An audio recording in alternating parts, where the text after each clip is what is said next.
Start recording. Welcome to Moving into the Unknown, our podcast with today Heidi Carroll and Libby Murray, and we are introducing Paul Watt. Welcome, Paul. Pleased to have you here. Thank you, Libby. Thanks, Heidi. Good to be here. Paul's actually shares with me a background as a physiotherapist. And Paul trained about 30 years ago as a physio, and then has a really interesting journey, which we're going to unpack a little bit. A bit of a story of evolution of Paul to begin with. And you can really let us know, Paul, how you you're still practicing physio, but you call yourself an sort of trauma-informed integrative physiotherapist. And I think have embedded and sort of integrated various methods as your practice has evolved. You're still continuing to consult on a one-on-one basis as sort of a client facilitator, building really nice relationships and bringing in sort of this thing called TRE. So TRE being tension and trauma released exercise. So we're hoping that you'll be able to define that a little bit for us. But I think as we've spoken to you, it sort of seems like you really base your practice around, a person's needs, what a person's needs are, and, concentrate on asking people what they want from a session rather than, it's a different kind of a therapeutic model, I suppose. You're working with a person and moving, a bit from their story into what's happening in the body. And, what are people coming to you for and moving towards? And I think, identifying their needs, their expressed needs and their unexpressed needs has become a bit of a passion of yours. So it really interested in how your journey began, and what was it about practicing physio that then sort of made you notice that there were other things that people might need in addition to this? Yeah, no worries. TRE, tension and trauma release exercise. I mean, that's something that I've just incorporated over the last 8 years of my practice, and it's sort of been a progression.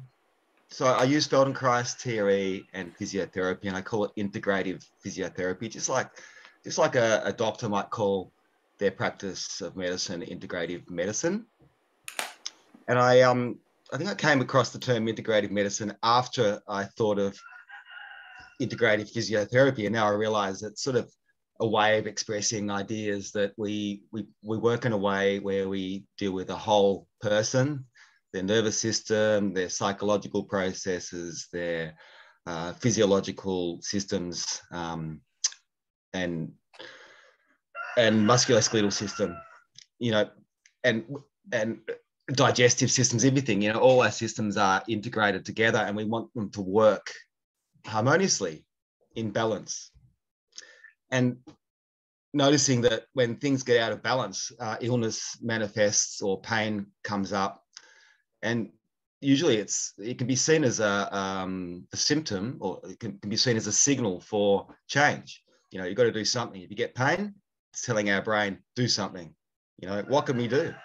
If we get it could be pain in our digestive systems, in our muscles, in our joints, nerve endings, anything, it could be an autoimmune disorder that manifests from stress. So I'm particularly interested in what happens to us when we're under stress and we can't unload that stress, or we don't know what to do with it, or we don't have the tools in which to help ourselves.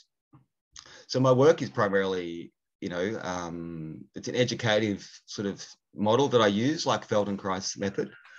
And in physiotherapy, we also use a lot of education and hands-on. So tension and trauma release exercises is a way to help us deal with our stress and manage our lives in a way where we don't have to put up with the internal feelings of stress, which can be pain, You know, Mm. it can be a feeling of tension. It can be headaches. And Mm. I've come from a background of community health as well for years in the public health system in Melbourne. And in that system of healthcare, we get a lot of people with chronic problems. And sometimes they're classified as the too hard basket, you know, and the people sort of come to think of themselves as too difficult to be fixed. And their lives are lived with, you know, varied amounts of acceptance that they're dysfunctional, either psychologically, either with chronic pain or, you know, poor balance or, you know, full of medical diagnoses and medications quite often. You know, and over the years, I realized that, as we get old, we don't actually have, and as we get older, these things can progress, like the accumulation of stress and tension in our systems or unresolved stories from our past. You know, these things sort of eventually will tear us apart if they're not resolved, or tear apart our relationships with ourselves, with each other, and our loved ones. And, you know, I realized as a physio that some people I was working with, I couldn't help them if without the acknowledgement of these things. So yeah, so I decided, well, over the years, these things became integrated. And it was just based on the people who were showing up to see me, you know, just basing my work and progressing what I needed to learn to provide therapy for these people, particularly with chronic problems. Yeah, I had to keep learning, and physio sort of started me off. It was a great way. It's a well-recognized profession, and it's great to be practicing it after 30 years. And progressed into, you know, a little bit about, you know, Eastern sort of models of health, including meditation. And so you did a bit of exploring, Paul. You know, I'm hearing that there was a point at which you were practicing physio, and maybe were identifying that maybe you weren't able, or maybe you didn't have the tools that you felt were needed to address people's needs as they were expressing them. So was it your curiosity in pursuing that? I'm hearing you went off and did some meditation and travel and, you know, did some exploring and were curious in your own right, really, to work out what it was that you could add into the mix. Yeah, well, a lot of the stuff that I use in therapies are things that I've journeyed myself. So, Yeah. you know, yoga back in my late 20s, you know, it's 30, how long ago is 20, 30, 40, you know, almost 30 years, 25 years ago, right? In my late 20s.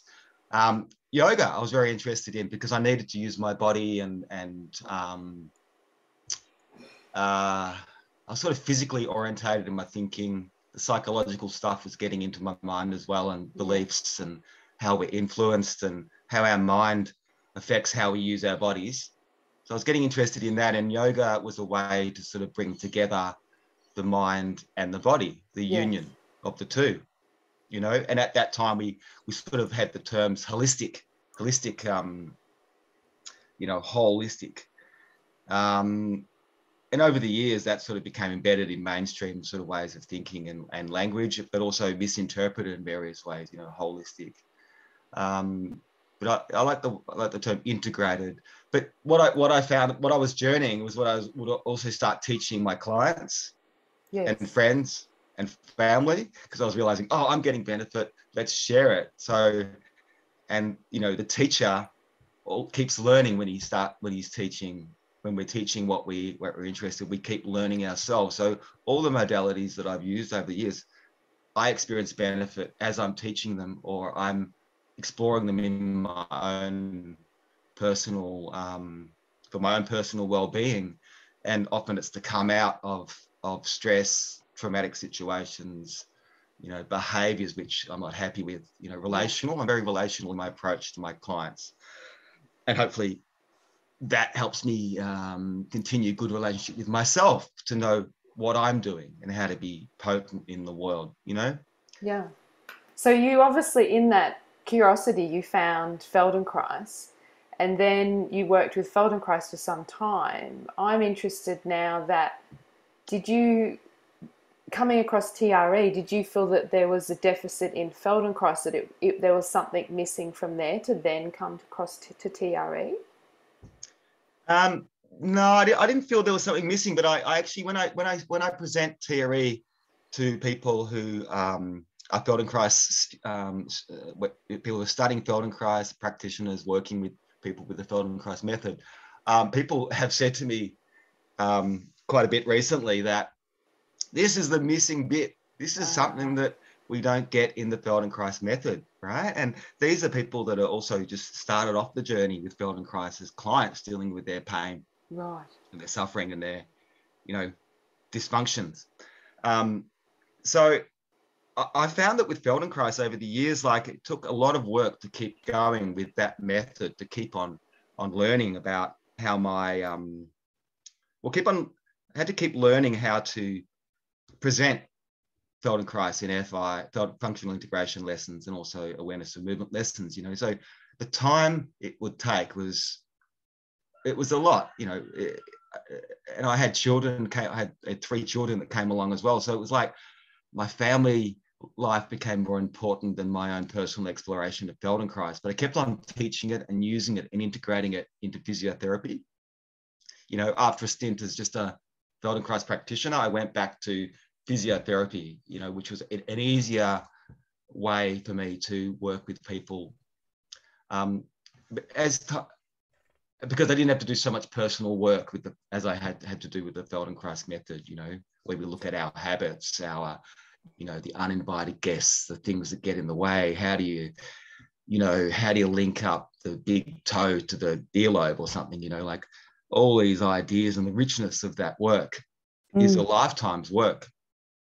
So my approach is certainly, it's very difficult, I find, for me to be a PhD researcher, for example, means sticking on the one track for 10, 15 years. I'm interested in lots of things. And so, as I said, the people that are coming to me with their needs, I've had to learn different things. And TRE came along because also I'm adapting to different situations in my life. It's quite an interesting it's kind life. of And the curiosity. So Feldenkrais definitely sparked curiosity and learning, and how to learn, and working with the body, going deeper, going into the nervous system, reassuring the limbic system that you're safe, and providing a container of safety and co-regulation, which is the therapist client therapeutic relationship, we can call it. Yeah, look, but TRE came along because it was kind of an easier thing to teach, and a very effective way of just reducing our muscle tension, reducing our stress, de-armoring, so we can be, de-armoring and finding safety in that it's okay to be our authentic true self and express that, and alongside that, when you unload, it's not a psychological unpacking or you have to know how everything connects. The body can be tremoring. So we evoke a tremor, like we bring out something that's already there. So maybe this is a good time to actually explain what you do and what TRE is. Can you define that sort of for us? Yeah. Well, tension and trauma release. We're releasing tension from our nervous system, all right? And that expresses itself through what we call a neurogenic tremor. It's an involuntary movements it shows up through our musculoskeletal system. So that's, as I understand it, that's more or less what I see as a shaking. You're saying the body is shaking. Yeah, it's a shaking, and we have a lead-in practice of some very basic lower limb exercises. Often we need that to, fatigue our muscles, so to get underneath the holding or the contracting that we use unconsciously to protect ourselves, to keep ourselves safe. And it's kind of a psychological safety, to feel, how do I release my breath? How do I move elegantly? How do I not have to tighten my pectoral muscles around my heart? How do I not have to always contract my diaphragm? How can I feel my whole body and feel that that's okay? So the tremoring sort of, it gets evoked, and there's many TRE practitioners or facilitators around the world, and many of us have been trained in a way where it's a regulated, internationally regulated, monitored. It's kind of monitored, isn't it, Paul? I'm just thinking, like in the involuntary contractions that are evoked, and Heidi's saying it's shaking. It's a bit like Feldenkrais. It's not an easy thing to describe. You've got the physiological, it's a physiological kind of thing that's happening.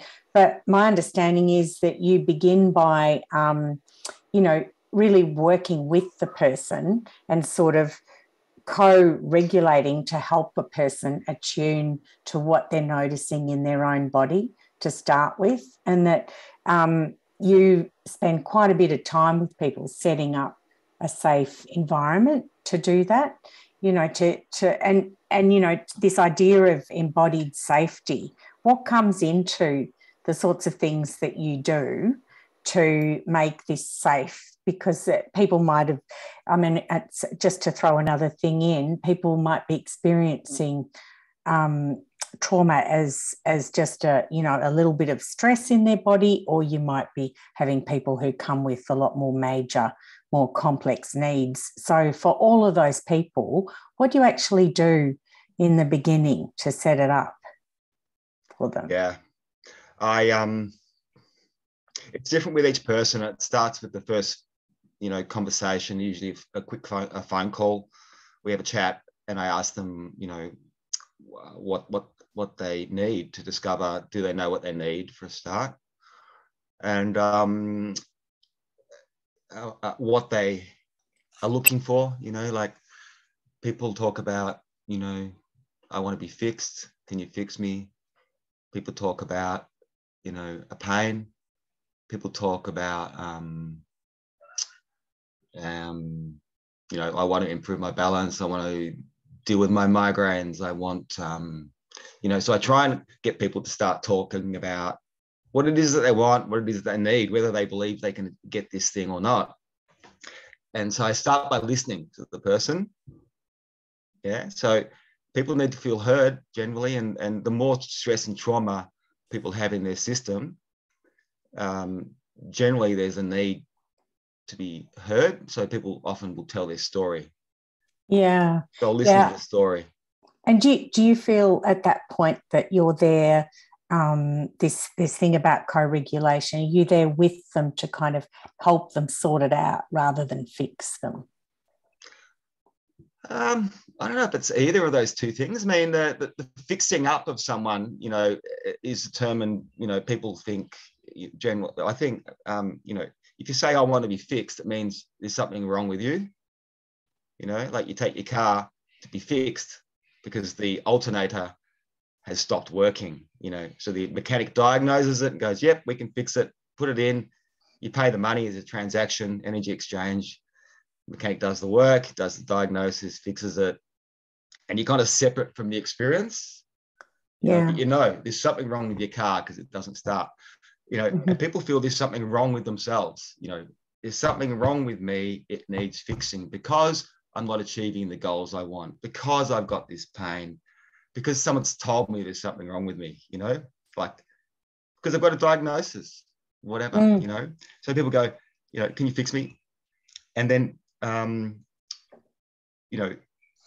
so I'm interested to know, and I often ask, what do you think is causing this problem for you?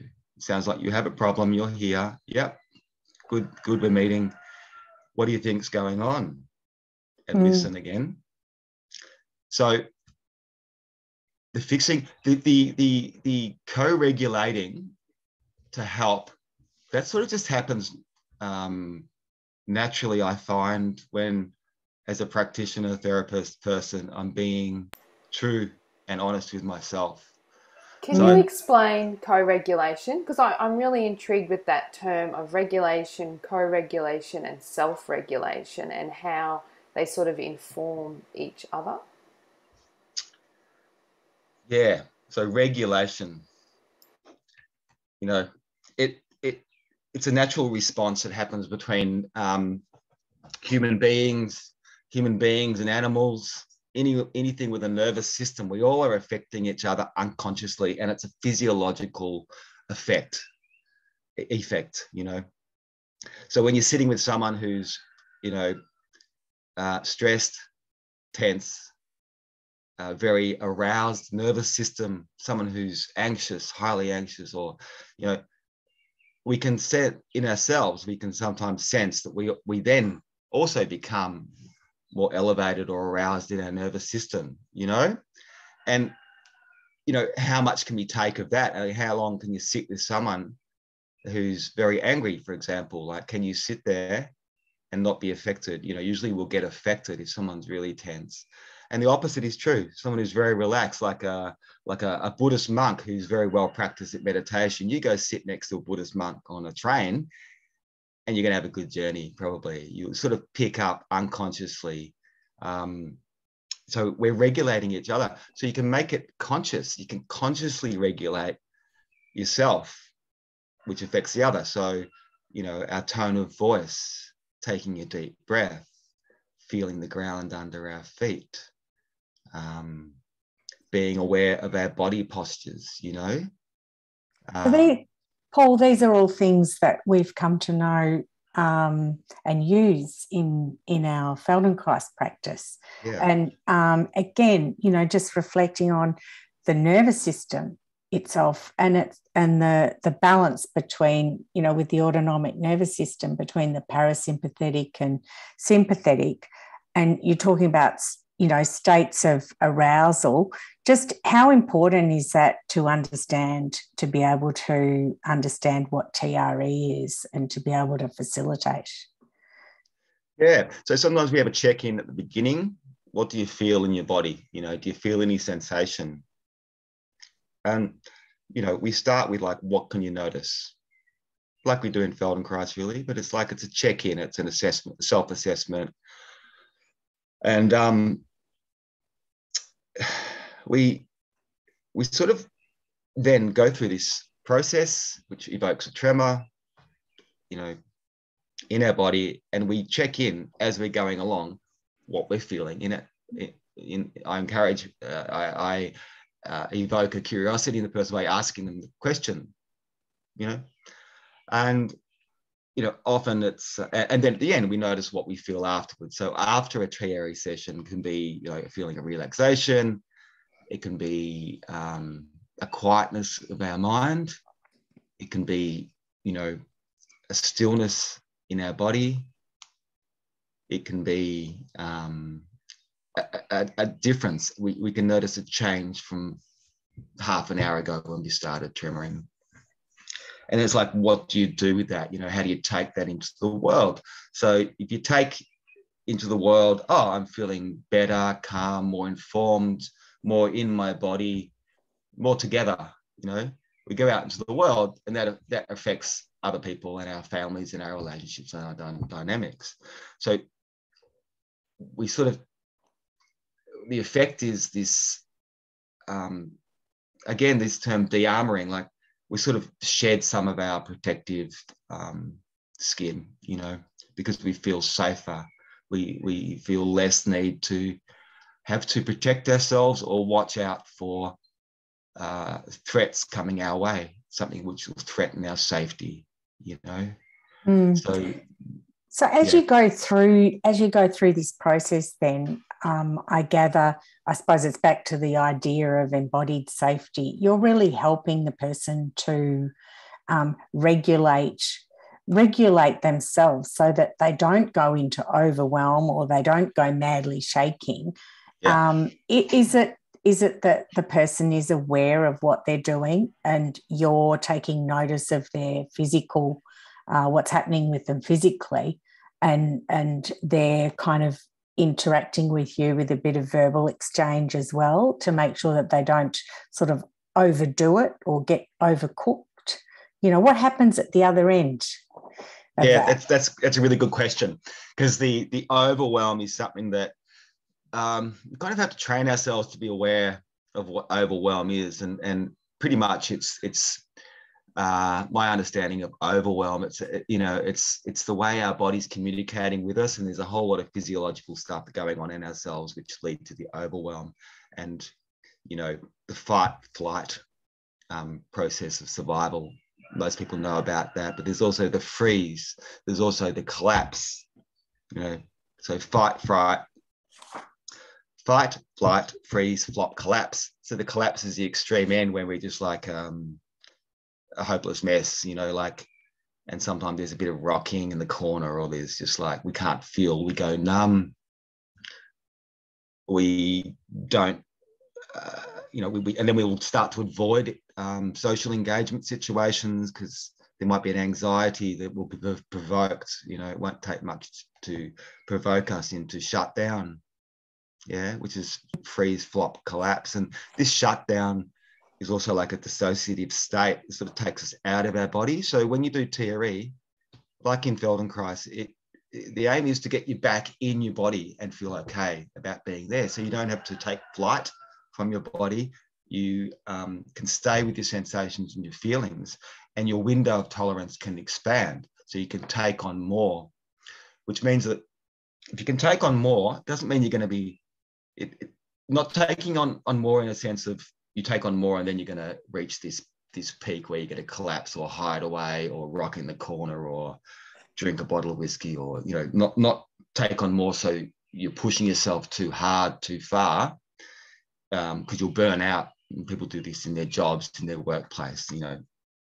We're sort of looking at ways to expand a window of tolerance so that you can recover from some stress and tension and then be ready to go again. And you've unloaded, like you've taken out some of that tension. It's like that, I don't know whose idea this was, but the backpack where you're carrying the load, and the more load you carry over your life, it'll affect your posture, it'll affect your musculoskeletal system. You just have to put up with it. You don't even know you're carrying a backpack of heavy rocks, and you just start taking them out. And you start to feel a bit better. Oh, I feel a bit lighter. And then your shoulders can cover back a bit. Your chest can expand a bit. It's just a natural process when you start unloading the tension that you're carrying in your nervous system. So the awareness of that, so bringing that awareness can happen in a TRE session, but it's not necessarily all described in advance. And we don't describe in advance, you will tremor in this way. I don't say, no practitioner will say, I am wanting your psoas muscle to tremor. I am wanting your trapezius muscles to release. This sort of just happens. And the tremor goes through your body in the nervous system in a way that it wants to. It's like you switch it on and it goes where it's needed and it stays where it's safe. With the practitioner, to start the facilitator of TRE, to teach the person how to manage that tremor so it doesn't go too far. And I've had some people who the tremor has gone from the legs, because you're lying down to tremor as well. You're sort of in a butterfly leg position with the knees hanging out to the side. And we slowly bring your knees up. You're lying on your back. We've done the lead in. We've had a chat. What do you need? What's going on? Are you ready? Would you like to try this experience? Let's see what happens. We'll go slowly. And the facilitator is sort of regulating the person by just encourage them to feel safe, that this is normal.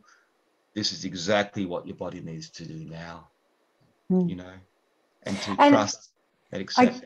I guess, people don't quite know what they'll get, do they? No. If they come along to see you, let's say somebody, they might think they need physio, for instance, and a specific attention to a specific joint or a muscle. So how do you go about offering TRE? Because, you know, what's the application here? Do you combine, like people might be thinking, oh no, we're going to mash up Feldenkrais with TRE and put some physio in there and scrunch it all up. And I'm not quite certain what kind of product that would be. But I'm hearing that you take a lot more time in listening to people, in really, you know, helping them figure out what it is that they really want from a session. And then from there, you can offer them any one of these things. So what would make you decide to offer just a Feldenkrais session, for instance? Or what are the things that would lead you to think that TRE is appropriate? Like, are there physiological things or things going on in people's heads? How do you determine what to offer people, or is it totally their choice? It's a shared partnership, you know. So I'm in partnership with my client. So I'm looking at and asking and listening, you know, what is it you need? What would you like to get out of the session? So we start there. And if that works, I'll come back. And again, you know, check in. What happened during the week or the fortnight or the month since you saw me, or, you know, how'd you go with, you know, using your body in a way that is a bit different to before. And that's the Feldenkrais method, you know, what effects it's having, and talk about that. And, you know, it's interesting, like the things that,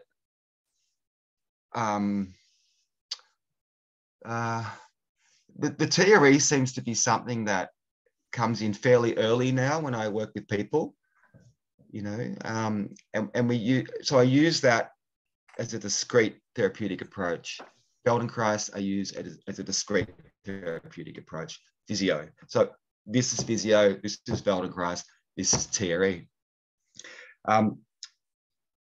You know, if I can do things where the person can learn what to do to help manage their problem, you know, their immediate situation, then that's what I'll do. So if it's physiotherapy they've come for, it's fine. We do some physiotherapy to begin. I don't just go, let's do TRE, because I can see the tension is so big in your system that this is causing the, you know, this is why you've got a lumbar disc bulge, because you couldn't flex properly, you know, like you all the pressure went there and your disc is bulging. Yes, I agree. Yes, look at it on the x-ray. Here it is. And we work with that where the client knows there's a situation. We work with that. And, you know, if the person's asking for Feldenkrais, definitely start with Feldenkrais, you know. They've usually had some experience of it and they're seeking out another practitioner. So sorry, I'm interrupting you, Paul, but I'm hearing the common thing with all of those is that you're empowering the person and they're doing their own learning. Yeah, they make the choice, and it's like, well, what are the best conditions I can set up for them to learn what they need to know? So what is it you need to learn, you know? So everyone becomes now like they want to learn something.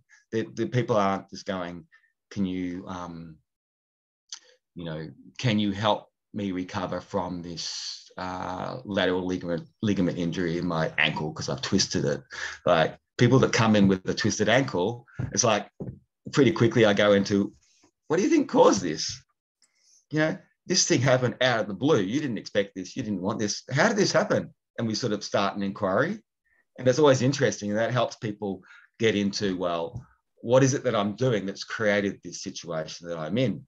Which is an act of self-responsibility. And from that becomes self-empowerment, because there's skills and tools that you learn to recover quickly, because you sort of find out what to do, what you can do. And then it's like how to prevent it from happening again. You know, what is this? You know, why did this sudden accident happen? Why did I lose control over my balance? You know, and same with any sort of unexpected accident. You know, what was the situations that led to this? What created this? And then, do I want this to happen again? How do I prevent it? So anything which takes us out of our body, out of our awareness of our sensations, that minimizes or numbs ourselves, we're less aware of how to use ourselves you know, so we'll have accidents, we'll do things, we'll say unintended things, you know, we'll forget important stuff. So anything that can bring us back into our body that feels, again, back to safe, you know, like the concept of safety is a big one. Like, you know, we can only come back into our bodies. We want to return to safety all the time, I think, you know, we don't really want to put ourselves into dangerous, big, risky situations where we have to go into a survival response of fight, flight, freeze, flop, collapse, unless you've got some, you know, big bias towards pushing yourself into self-sabotage or, you know, self-harm, you know. Do you see that as part of your role, that sometimes there's a tendency in our culture, in our family, in our, you know, that pushing or that drive that just gets people to, you know, that don't have that ease, don't have that way of living, that your part of your task is to help them understand, to live differently, I guess, that whole, how they regulate themselves, I guess, getting back to regulation. Is that how you see part of your role? Yeah, like reframing ideas and beliefs I find quite important. Okay. Like a psychologist would do. So, you know, in Feldenkrais, I remember learning about that. You know, you don't have to push yourself to your limit to achieve things. That's only one way of getting the result that you want. Sometimes in our life, we have to push ourselves really hard to get somewhere. And other times we don't. We have to sit back and just use less effort to be more functional. And, you know, what was that? Nike, wasn't it? You know, just do it. You know, just get on with it. Just do it. You know, or things like feel the fear and do it anyway. I never used to understand that one because I didn't understand fear. But once you sort of notice fear, it's a warning signal, you know, like, oh, I feel fear. Geez, how can I work through that? Oh, what's creating that, you know? And so there's lack of safety when we feel fear. So, you know, being able to come home to the body. So in Feldenkrais, we practitioners I've worked with and have learnt from, we all talk about this, you know, how can you come home? And often there's a great comfort within us, you know, a relief that we can, my body is my own. It's like, this is okay. I can feel pleasure and joy in my body where once I felt pain, stiffness, you know, poor balance, things haven't worked properly, you know. And, you know, here's an example. A recent client, he comes in, his partner has talked him into it. He's on the NDIS. He's got a diagnosed condition that is not going to go away. It's a constraint. He has to, you know, but he's putting up with it. He's a bloke. He's a country bloke. And his wife starts seeing me and he starts seeing me. Pretty quickly, we establish a nice rapport, this country guy. He looks 20 years older than he is. His body is stiff. I notice, you know, I bet he's got back pain because he's overweight. He's letting himself go. He's had huge trauma experience, this stressful event, life-threatening over the last 5 to 10 years. And it's manifesting as, no one can fix me. I can do it myself. I'll just drink more alcohol. I'll just help others. Rather than help himself, he's helping others. A very loving man, you know, values his relationship. He's got children and a partner. So he comes in and there's like a little bit of resistance. You know, we're all masked up, of course, because of COVID. And, you know, we're sitting in my room and suitable distance from each other and we're chatting away. And he starts talking. He's a great talker. He's a storyteller. So I go, wow, you're a good storyteller. And he's telling me about his life and all these things he's got through, his strengths, right? And it's like, recently diagnosed with Sherman's disease, which is a childhood. It usually comes up in adolescence and he's in his mid-30s. So he's got fixed, he can't move his thoracic spine. So he's working really hard in his neck and his lower back. They're overworking, it's causing his pain. So, you know, we identify that. I teach him some movements, and then a Feldenkrais movements connecting these things, the constraint in his mid-back that you can't fix, it's fixed, you know, as in rigid, not going to move. And he goes, all right, that feels a bit better. Does a body scan, feels a bit more comfortable. We do another session like that. And the third session, we introduced TRE. The reason we did TRE is because he wasn't moving his pelvis. And his wife had also said that she no longer wants to make love to him. She goes, I don't know what's going on, Paul, but blah, blah, blah, blah. He's getting frustrated. I'm going, all right, this is good. Where you're expressing this is the wife expressing yourself. He didn't express that. But anyway, so we did some work with the TRE. It freed up his pelvis. And then the next week he comes back all excited. No, the wife comes back all excited. And she tells me they made love 3 times that week. And they had made love for 6 months in the previous time. Because he couldn't move his pelvis. He'd freed up this held energy in his body. He started to move his pelvis. And he said, what's that song? Who's that singer from the 60s? It was Tom Jones. His unexpressed need was to move his pelvis like Tom Jones. So the next session, he came in, I'm playing Tom Jones on the YouTube. He wouldn't do the dance movements for me, but he made love to his wife 3 times. You know? So that was the unexpressed need came through by going, a bit of Feldenkrais, bit of TRE, freeing up the stored energy that he was holding in his lower back and in his suffering and his tension. And then out of that, he could move his pelvis. And he was showing his wife how he could dance, but not me. The dance was for his wife and his kids. And then he wants to teach his wife and kids to dance this way. And he wants to teach his wife and kids how to do TRE, which he did, because they're all hugely stressed with diagnosed post-traumatic stress disorder. You see, it's a terrible build-up and held energy, so that the tremoring helped release that energy, get the unexpressed need met, which was, you know, to dance and make love to his wife in a satisfying way. And this is not something that I created, not something I said, this needs to be your goal. This sort of came out and the safety in which both of them could talk about these things linked to where I was at in myself. So I was safe to listen to this. It didn't worry me. I thought this was wonderful. Yeah. You know, this is unexpected. This is better function. And how's your pain? Oh, my pain's much less. Yeah, yeah. See? That's a great story. Good, isn't it? Yeah, yeah. I'm interested now in a couple of things from that story. So you started with the Feldenkrais. Obviously, he knew about Feldenkrais, I'd say, from his wife. Yeah. And so how did you shift to TRE? Was that something that you suggested or he knew about? How was that? I worked with his wife first with the TRE. Right? Because she was more open to trying anything, and she's also from a health background and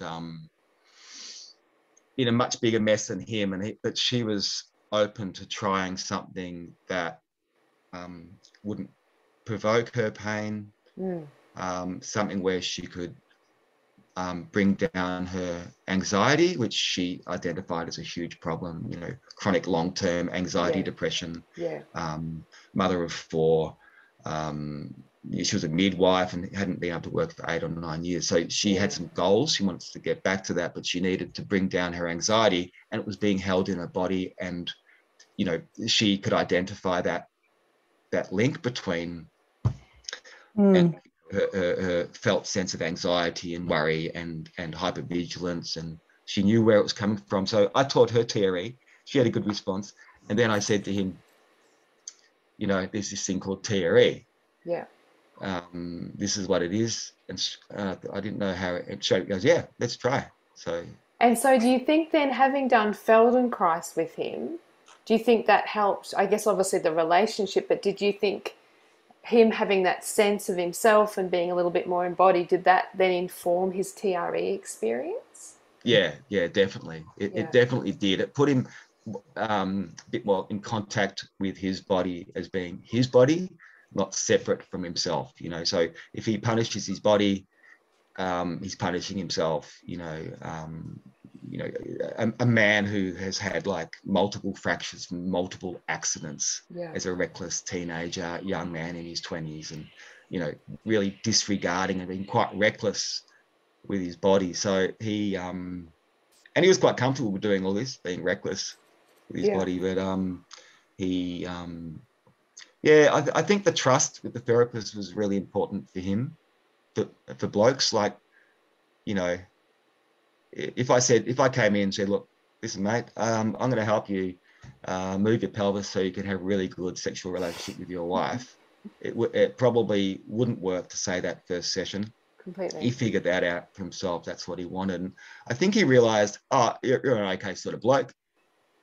I don't have to protect myself too much or prove myself too much to you. You sort of like, he sort of seemed to, I really like when the client understands that you're there for them and their best interests are in my heart. Well, that must be testament to you, Paul, I think, setting up that environment. How important is the language that you use in when you're dialoguing with a client. I'm hearing you're listening very closely to cues that are happening, whatever they're expressing, but also how their gestures, their emotions, what they're expressing, and you're taking on board all of that, and then using language to offer them. Yeah, people pick it up pretty easily, and it's unconscious to begin with. What's going to happen in the session? Is this going to make me worse? Is it going to help? Are they going to realize I'm a basket case? Are they going to think I'm mad? Is this therapist going to push me into a place where I don't want to go? So I kind of walk in step with the person. I have to go at their pace, but I have to pull them along sometimes as well. Like, let's just try this and see how we go. We can stop it at any time. And I show people how to start their tremors, so they're not just going to be left in a tremoring jelly sort of mess like some other shaking procedures or processes are taught. So I help the person understand that they're in charge as well. I'm not the authority. This is why I ask the question, what do you think is wrong? If you think need to be fixed, that means something's wrong with you, doesn't it? What do you think? So starting pretty early. So showing an interest in that rather than imposing what I think they need or just making something up from what's been evidence-based that I've learnt or let's work with a previous person. I sort of have to, a bit of inquiry, but sometimes it's not a long inquiry. Sometimes we're quickly into it. Yeah. But someone needs a lot of time to tell a story. I'll give them the time. Yeah. And sometimes they've never been listened to properly. They've never been believed.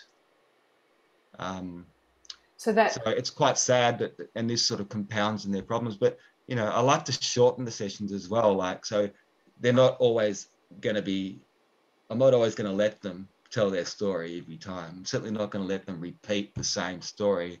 Because with trauma work, if you tell the story, it's quite common that you actually re-experience what happened back then in your traumatic past. It's a drama.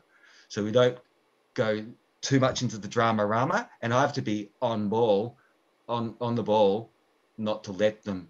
And if they do retell the story or tell another bit that's deeper, more embedded, more painful, maybe that they haven't shared with anyone, including counsellors, they start telling that story and I'm like, oh shit, here we go.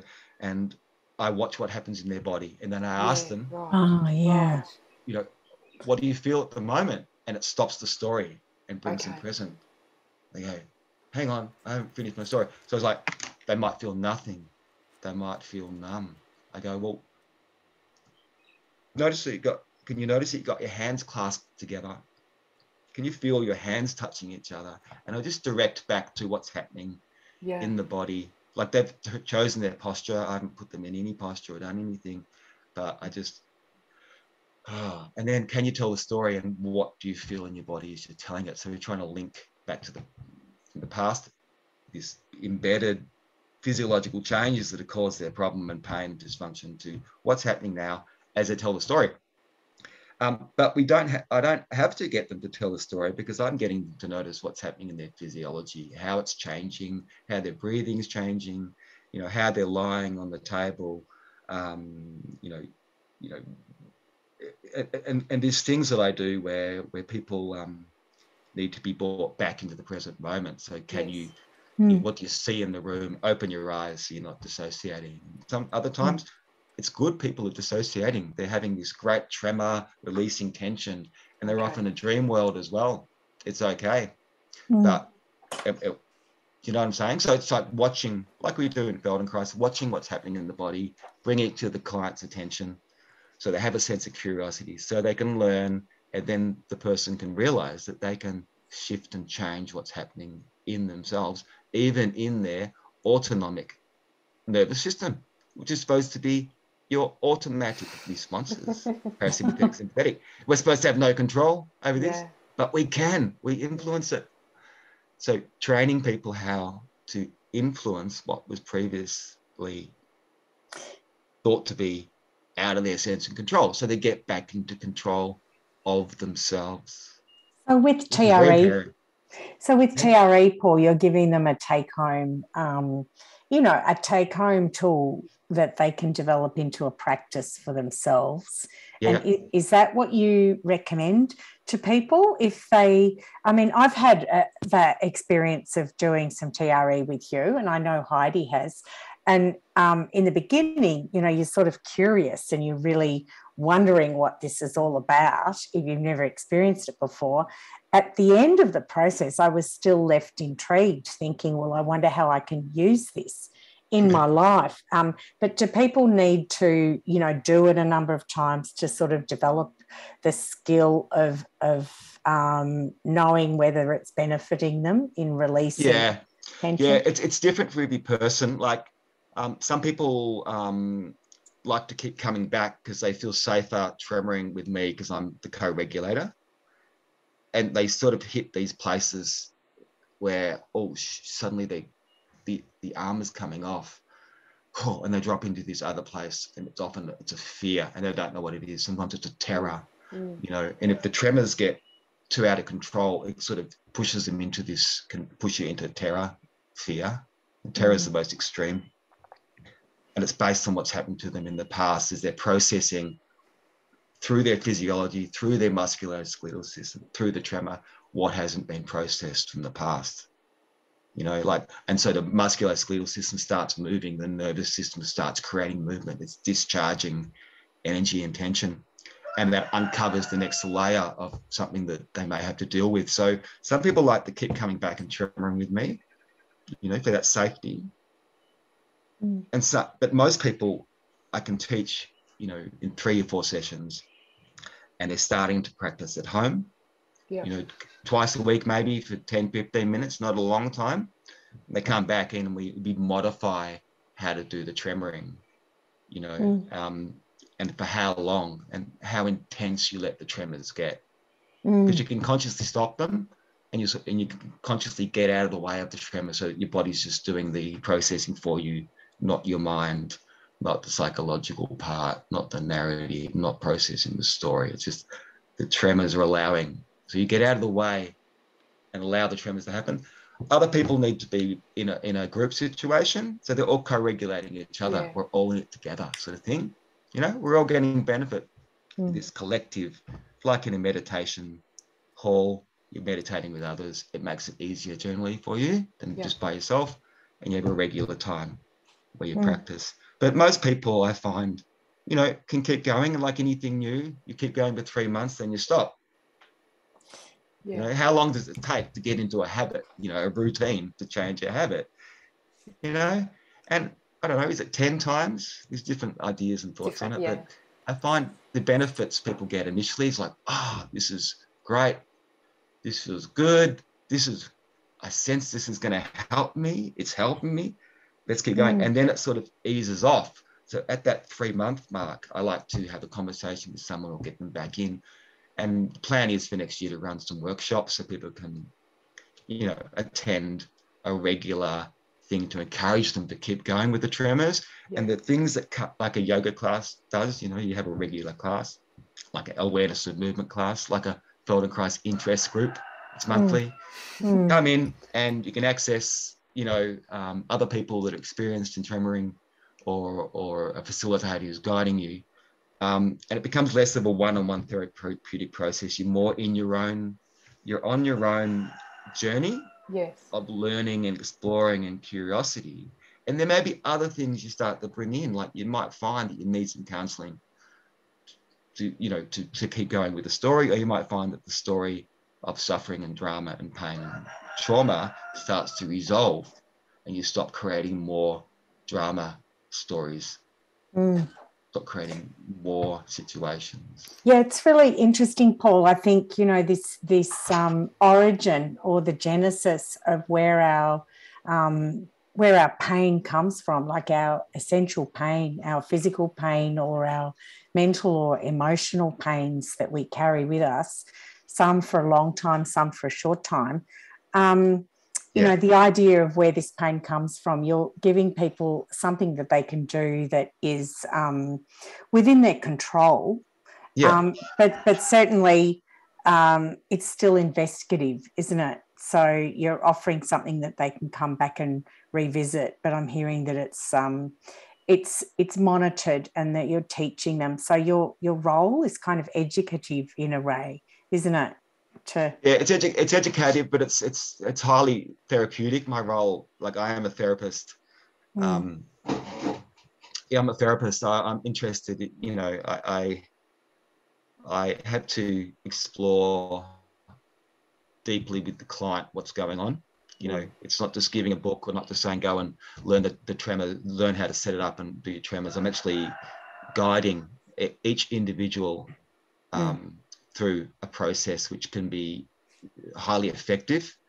It can trigger a trauma response as well. It can just evoke it. You know, people can project their suffering upon a therapist as well. So I have an awareness of, you know, how we project and identify with others and transference. And because it's highly therapeutic, I don't want to carry a high individual caseload. Don't give my full attention to the people. So the people that come often they often have post-traumatic diagnoses of post-traumatic stress disorder. You know, I mean, I also apply the work with kids that I work with kids as well, and you know, they have what we call spectrum disorders. So they also have poor you know, sensory processing mechanisms that they need to learn how to process all the sensations coming in, so they can keep their learning going, you know, like how to integrate the sensations and external experiences that are coming in. So it's no different with kids, but I don't tend to do the TRE with them. They get pretty much Feldenkrais and education on how to be in their bodies. But the adults, you know, we kind of need, if we're hanging on to stuff a long time, we're not aware of it, and it manifests as pain or suffering or symptoms we don't want. When we get a chance to unload it, it does unload. And we do start to feel better, but you've got to keep going down through the levels so that you can then manufacture and organize yourself so that you are affecting your autonomic nervous system. So you can bring yourself up, you can bring yourself down, and you know where the healthy middle is, or the homeostasis that we talk about in Feldenkrais as well. So you can move in any direction, and that gives you control, self-control, self-mastery even in time, over what previously was out of control situation that you didn't have the skills or tools to deal with. So TRE, I mean, I use it regularly. Before this podcast, I thought, I feel a little bit tired. Coffee. I feel I want to do my best. You know, I want to present in a way where people understand what I'm speaking about and maybe get some benefit. But I did some theory. I did 15 minutes. I was like, that balanced it out. Easy. Right. So because my understanding is that TRE, you've got almost a charge in your body and then you're releasing it. But you're saying that you can regulate both ways. So what do you actually... Well, if you're sitting in a big freeze response, you may not even know it. You're sort of numb. You can't feel your body. You've shut down part of yourself, right? based on a previous experience, traumatic experience probably, where you realized it was safer to shut yourself down or hide, or contract. Yeah. We make ourselves small, and it could be from childhood. Often it's a childhood experience, or we've been threatened, or, been in abusive relationships. And we learn to feel less. So with people who are doing this numbness, you start to unlock that. It releases energy, so it pushes us up into the sympathetic arousal state. So then we sort of want to take action. We want to do this, we want to do that. And people might need to have a run as well, or walk quickly to bring yourself back down. So it unlocks that. Well, some people are scared because it's like a Pandora's box. What's going to be unleashed? And it's true. So things can become unleashed. So you let a little bit out at a time. So you get a bit of energy. If you're in a depressed, low state, chronic even, come out of it a bit. And it's like, maybe it's a bit like some of the antidepressant medications. It'll lift you a bit enough to take action. Right. For better or worse. If you're highly depressed, people can take action to end their life as well. So, coming out of this position you've created for yourself unconsciously of freeze, numbness, is a safety, and then you unlock that a bit, and then things start happening again. So you have to go slowly to come out of something, So you can bring yourself up, or if you're the other way, you're all over the place, dysregulated, carrying on, telling stories, can't feel anything except this excitement. People that are moving their hands, all the time, it's like exciting, like all this, right? That's a worry too, because would you use TRE then, or would you? Yeah. You would. Yep. Okay. Yeah. The process we use there is more of a containment. We're sort of helping the person regulate so they can come down to a more focused level and sense their body and be more present. But you're saying it's the same process as far as doing the exercises, isn't it? But then are you saying you do it at a different level or a different, what do you mean by containment? It just, the tremors help either bring you up or down depending on what you're carrying, how you are. So the process actually then regulates itself, regulates what's needed. Yeah. That's right. It's the self-regulation for your own physiology. Yeah. It's quite amazing. This is why the guy who termed it TRE, I'll just have to mention him. His name's David Baselli. Right, I've got the book in front of me. It's called The Revolutionary Trauma Release Process. Right, and I checked it the day. He wrote it in 2008, and he caught on that this is a natural process that some cultures do it, like the Kalahari in South Africa. The Kalahari Bushmen apparently do this regularly as a regular group co-regulation, so that they can all survive and function well together. They're all on the same page. They do it for the sake of the tribe, for the sake of their community, because it helps the whole community and tribe survive. So, David Baselli started teaching it to people that were in war situations. The trauma responses of the human being are very similar, our survival responses. And if you stay in the survival response, once the threat's gone, it tends to give us all these problems in our body that we see in Feldenkrais world and physios see and doctors. And if you find a way to sort of keep processing it, find safety in your body, and Feldenkrais and TRE both can do that. The Feldenkrais is a bit more prescriptive, I find. TRE is more like you're just returning to the trust in the body that your body can look after this. It's not the psychology that is looking after how to process what hasn't been processed fully. It's the TRE as a tremor taught in a regulated way, scaffolded with a facilitator that's been trained, can help people come out of this unprocessed,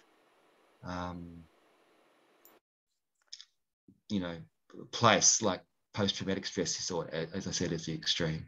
Helps you come out, and then, well, you're not going to have as big of flashbacks. You're not going to be triggered as much. It takes more like it takes much more to trigger me than it used to, you know, like I've got a bigger window of tolerance. I can take on more before stress starts to hit. And if I do notice symptoms of stress, I know how to just take some off. You know, at the end of the week, it's like, oh, that's right. Lie down, tremor for 20 minutes. Now I feel ready to go again and ready for more social engagement, less shutdown with the stress. So coming out of it. So I'm hearing, Paul, that, you know, that whether trauma that we experience is small traumas, day-to-day stresses of life, all the way up to the larger traumas that are stored in our body that we may not be aware of, that, you know, can cause us to have a response that's not appropriate for the, you know, the environment at the time, the things that come from our past. You can apply TRE in all those situations. And I guess, you know, with such a disturbed environment, such as COVID happening in the world now, I guess that's throwing you a lot of challenges with your clients. Are you noticing that? Yeah, people generally, I notice, just wanting to get through it. So people are generally, myself too, like, we just want to survive. We want to get through this. We want things to change for the better, but we fear that they're going to get worse. You know, a lot of people live with that, and, you know, some people are ignoring their safety and just going out, you know, because they're being released. We're getting out because we're told we can get out. You know, it started happening with picnics in Melbourne, and, you know, I have these goats that I walk, and my goats discovered that they love picnics. It's crazy. They're up on the picnic table. I've got them back on the leashes again. It's like, wow. It was a big challenge to my nervous system to help regulate myself, not to be annoyed at these goats because they're taking the best hamburgers off the table. You know, they're trying to, and the goats are getting strong, and the people are just, they're just being released, having a picnic with my immediate family because they're being told to. So people are being very much pushed into behaving in a way that that may not match their internal state. So some people are pushing themselves, some people seem to be hiding, but I think most people are sort of waiting. And it's a good time to sort of do stuff on yourself, isn't it? Yeah. You know, whether it's reading a good book, whether it's learning something that you might be able to use into the future. Yeah, to manage future stresses, you know, like, because there's more coming, there's more stresses coming. This is just life. And, you know, some people have picked up on TRE, but some people are still waiting. So I'm hoping next year people start to sort of really come back out, and check in on themselves, like, where are they going to go now? You know, particularly people that have lost their jobs or started new jobs, or, you know, reorientated, reset themselves. Like, how can I manage in a world that seems to be, you know, something we can't necessarily control. But I think it's a good time to be investigating something, you know, noticing in yourself what our own responses have been to the last couple of years, and, you know, looking for Feldenkrais or TRE or things like that can you know, offer us a lot of learnings, I think, in how we're going to go forth and operate in the future, I think. That's right. So thinking about what is still residing in us, it doesn't really matter where it's come from, where the origin of it, what is residing in us, what is as Feldenkrais said, or one of his students, you know, the uninvited guest. How do we get that uninvited guest to leave? Like, where's the doorway where we can let that stress go, that tension, that unwanted behavior, that thought, that relationship, that workplace, whatever it is in our body, that stiffness, that tightness, the thing that we can start to acknowledge that we no longer want. How do we send it gracefully on its way, you know, like, rather than have to fight it, you know, how can we do this? So I find that, Feldenkrais, TRE, things like this are ways, and if it suits your need, you know, if you find it an easy thing to do, it's probably good. You know, if it's cost effective, if it gives you value, if you want to, you know, keep learning about yourself and what you can do to keep, you know, functioning as you're changing through your life, you know, at some point you might find TRE something useful to learn, even if just out of curiosity, but it might spark a sort of lifetime sort of, you know, thing that you have that you can use if you're preparing for a stressful event or recovering from a stressful event. And as you said, you're really just, in the end, you're building people's capacity that they can really just go out into the world with more of themselves and be more present. Perfectly put. You know, it's capacity building, it's resilience. You're building your resilience, and you're only going to do it because you notice that it feels better to have resilience, not because anyone tells you. It's just like, more of myself is involved. I'm being more of myself in the world, and that brings better things to you. Yeah, that's brilliant. Generally. That's a great. Do you think? Yeah, excellent. It just brings great better things in. Yeah. Thank you so much, Paul. This has been such an interesting discussion. It's so nice to have this Feldenkrais lens to then look at TRE to sort of facilitate how we can integrate those things in our lives. So you've really taken us on this massive journey of exploring what happens when we're stressed, and then really uncovering through your own journey, holistic, your uninvited guests, that we're really de-armoring ourselves, you know, in Feldenkrais and through the TRE.